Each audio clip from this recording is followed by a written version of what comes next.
శ్రీ విఘ్నేశాయ నమః, శ్రీ గురుభ్యో నమః, మహాసరస్వతి నమః. నమస్కారం అండి. ఈరోజు 2024 సంవత్సరంలో మార్చి మాసంలో మీనరాశి వారికి ఎలా ఉండబోతుంది, ఈ మాసం వారికి అనుకూలంగా ఉంటుందా ఉండదా, వాళ్ళు ఏం చేస్తే బాగవుతారు, ఆ అంశం గురించి తెలియజేస్తున్నానండి. జ్యోతిష్యం అనేది ఏదో ఒక శాస్త్రము, అది నమ్మాలా వద్దా, మీరు ఖచ్చితమైన సబ్జెక్టా కాదా ఇదని మీరు అందరూ అనుకుంటారు.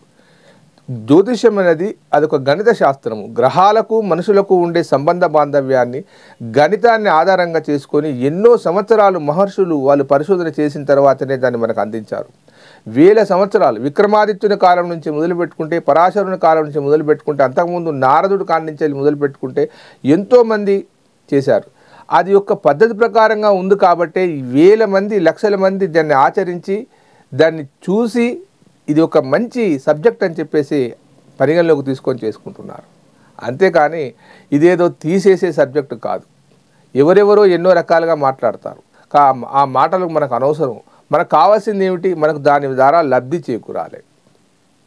అక్కడ ఏమున్నది ఏమి లేదనేది కాదు, మనకు పని జరుగుతుందా లేదన్నది కూడా కొంత ముఖ్యం. ఇదంతా కూడా దైవానికి సంబంధించిన విషయాలే. ఈ గ్రహాలన్నీ కూడా భగవంతుని రూపాలే, అందులో ఏమీ తేడా లేదు. అందులో ప్రతి గ్రహము భగవంతుని రూపమే. మనకు ఈ గ్రహాల యొక్క గమనాలను ఆధారంగా జీవితాలు నడుస్తూ ఉంటాయి. దాన్ని తెలుసుకోగలిగి ఇప్పుడు కష్టం వస్తుంది, ఇప్పుడు నష్టం వస్తుందని తెలుసుకోగలిగి మనం అడుగులు వేసుకుంటూ వెళ్తే మన జీవితంలో కష్టాలు రావు. ముందు గొయ్యిందని తెలిసినప్పుడు జాగ్రత్తగా ఉంటాం కదా. ఆ విషయాన్నే తెలియజేస్తుంది జ్యోతిష శాస్త్రం. దీంతో కోటీశ్వరులు అయిపోతావు పో, లక్షాధికారులు అయిపోతావు పో, మీ జీవితం వెలుగుతుంది పో, ఇవన్నీ అవుతుంది పో, ఇవన్నీ తప్పు విషయాలు. మన సమయానుకూలంగా ఏది ఈ కష్టం వచ్చింది, దీన్ని దాటాలంటే ఏం చేయాలి, ఆ దారిని చూపెడుతుంది. భవిష్యత్తులో నువ్వు ఎలా ఉంటే బాగా ఉంటావు, ఎలాంటి ఉద్యోగాలు చేస్తావు, ఎలాంటి భార్య వస్తుంది, ఎలాంటి ఆరోగ్య సమస్యలు ఉంటాయి, అనారోగ్య సమస్యలు వస్తాయి, మీకు ధనం ఎప్పుడు కలిసి వస్తుంది, మీరు గృహం ఎప్పుడు కట్టుకుంటారు, ఇవన్నీ కూడా అంచనా వేసి చెప్తుంది. దానికి గణిత ఆధారితంగానే ఉంటుంది. ఏదో బాగా తపస్సు చేస్తే వచ్చిన ఫలాలు కావు. గణితం అనేది, జ్యోతిషం అనేది ఈ రెండు కలయికలతో కూడుకున్నది. గ్రహ గమనాలను లెక్క కట్టడం, సంవత్సరాలను లెక్క కట్టడం, వాటి యొక్క దశ అంతర్దశ లెక్క కట్టడం, ఇవన్నీ లెక్కలకు సంబంధించినవి. కానీ ఇదేదో తీసిపారేసే సబ్జెక్టు కాదు. ఈరోజు 2024 సంవత్సరంలో మీనరాశి వారికి మార్చి మాసంలో ఇలా ఉండబోతుంది. మీనరాశి వారు పూర్వభద్ర 1వ పాదము, ఉత్తరాభద్ర 4 పాదాలు, రేవతి 4 పాదాలు మీనరాశిలోకి వస్తారు. ఈ పూర్వభద్ర 1వ పాదం వారికి గురుమహర్దశతో జీవితం ప్రారంభమవుతుంది. గురువు 16 సంవత్సరాలు, శని 19 సంవత్సరాలు, బుధుడు 17 సంవత్సరాలు, కేతు 7 సంవత్సరాలు, శుక్రుడు 20 సంవత్సరాలు. మీ వయస్సు ఎక్కడుందో తెలుసుకుంటే మీ దశానాథుడు ఎవరు, మీ దశ ఏమిటో తెలుస్తుంది. ఇకపోతే ఉత్తరాభాద్ర 4 పాదాల వారు శని మహర్దశతో జీవితం ప్రారంభమవుతుంది. శని 19 సంవత్సరాలు, బుధుడు 17 సంవత్సరాలు, కేతు 7 సంవత్సరాలు, శుక్రుడు 20 సంవత్సరాలు, రవి 6 సంవత్సరాలు, చంద్రుడు 10 సంవత్సరాలు. ఇక చివరిగా రేవతి 4 పాదాలు కూడా మీనరాశిలోకి వస్తాయి. బుధ మహర్దశతో జీవితం ప్రారంభమవుతుంది. బుధుడు 17 సంవత్సరాలు, కేతు 7 సంవత్సరాలు, శుక్రుడు 20, రవి 6 సంవత్సరాలు, చంద్రుడు 10 సంవత్సరాలు, ఇకపోతే కుజుడు 7 సంవత్సరాలు. ఈ మీనరాశి అధిపతి వచ్చేసి గురువు, ధనస్సు రాశి అధిపతి కూడా గురువు. కానీ ధనస్సు రాశి అతనికి స్వక్షేత్రం అవుతుంది. ఇది కూడా తన క్షేత్రమే, కానీ ధనస్సు కంటే మీనరాశి కొంత తక్కువగా ఉంటుంది. ఇప్పుడు ఉన్న ఈ మార్చి మాస ఫలితాలలో ఈ ధనస్సు రాశిలో రాహు ఉన్నాడు. మానసికమైన ఇబ్బందులు బాగా ఉంటాయి. దాని పక్కనే కుంభరాశిలో శని భగవాన్ ఉన్నాడు. 2 రీతిలుగా వీరు చాలా ఇబ్బంది పడవలసిన అవసరం వస్తుంది.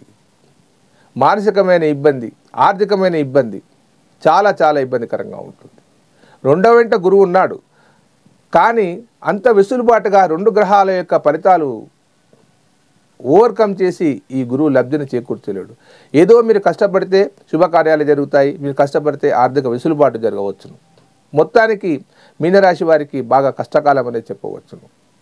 నేను ముఖ్యంగా సూచించేది మీనరాశి వారికి, మీరు ఈ సమయంలో ఏదైనా నూతన పెట్టుబడులు కానీ, పెద్ద పెద్ద లావాదేవీలు కానీ, ఏదైనా కోర్టు వాద్యాలు కానీ కొంత నెమ్మదిగా ఉండండి. సమస్యాత్మకంగా ఉండే అవకాశాలు ఎక్కువగా ఉన్నాయి. తగి ఆచితూచి అడుగులు వేస్తూ ఉండండి. ఇతరుతో మాట్లాడేటప్పుడు జాగ్రత్తగా మాట్లాడండి.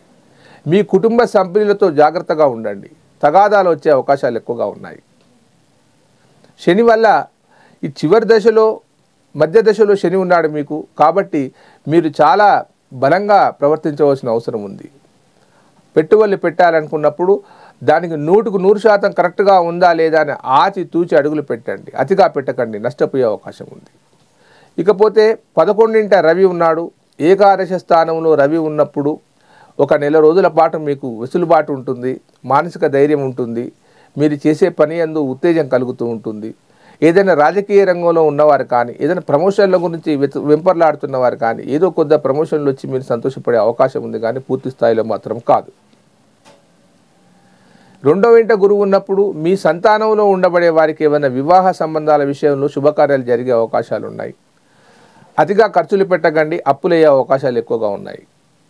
ఆడంబరాలకు పోయి నానా విధంగా మనం డబ్బు వృధా చేసే అవకాశాలు ఎక్కువగా ఉన్నాయి. ఆడంబరాలకు పోకండి, తగిన రీతిలో చేస్తూ సావధానంగా వెళ్ళండి, మీరు శుభంగా ఉంటారు. ఆరోగ్య సమస్యల విషయానికి వస్తే ఈ మాసములో మానసికమైన ఇబ్బందులు, భయాలు, లేనిపోని అపోహలు, నిందలు ఇవన్నీ వచ్చే అవకాశాలున్నాయి. కాబట్టి తగు జాగ్రత్తలో ఉండవలసిన అవసరం ఉంది. ముఖ్యంగా నేను మీనరాశి వారికి సూచించేది ఏమిటనంటే, ఇటు శని అటు రాహువు ఈ 2 గ్రహాలు ఇబ్బంది చేస్తున్నాయి. కాబట్టి ఈ 2 గ్రహాలు ఒకే స్థాయికి చెందినవి. కాబట్టి మీరు శని భగవాన్ని కనుక ఆరాధించేది ఉంటే మీకు బాగా జరుగుతుంది. మీకు తోచిన పద్ధతిలో చేయండి, లేదా నేను ఒక పద్ధతి చెప్తాను చేయండి. బాగా ఇబ్బందికరంగా ఉన్నదని అనుకున్నప్పుడు ఒక శని యంత్రాన్ని మేము తయారు చేసి ఇస్తాము. దానికి మీ గోత్రనామాలు పంపిస్తే గావ్యాదివాసము, జలాదివాసము, పుష్పాదివాసము, సుగంధాదివాసం అని పద్ధతులు ఉంటాయి.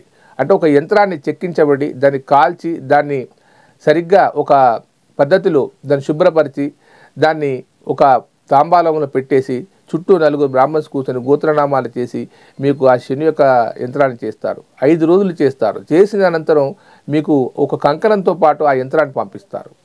దాన్ని మీ చేతికి కట్టుకొని 19 రోజులు మేము ఇచ్చిన మంత్రాన్ని కనుక చదివి దానికి ధూపదీప నైవేద్యాలు వెలిగించి కనుక చేసి అది పారే నీళ్ళలో వేస్తే శని శాంతించి కొంత మేరకు మేలు జరుగుతుంది, రాహు కూడా శాంతించడం జరుగుతుంది.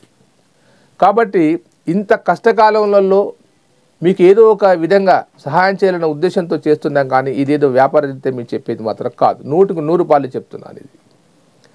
ఇకపోతే ఈ మాసములో మీకు రావాల్సిన బాకీలు పెండింగ్లో పడిపోయే అవకాశం ఉంది, తగు జాగ్రత్తల్లో ఉండండి.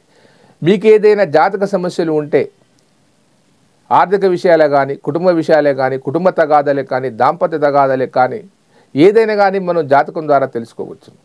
ఆ సమస్య పరిష్కారానికి మీరు ఈ కింది నెంబర్ ఫోన్ చేయండి, మీకు తగిన సహకారాన్ని అందించి మీకు ఈ అభివృద్ధికి తోడ్పడతాను. ఉంటానండి, మీ ప్రకాష్ గురు ఆస్ట్రో న్యూమరాలజీ. నమస్కారం.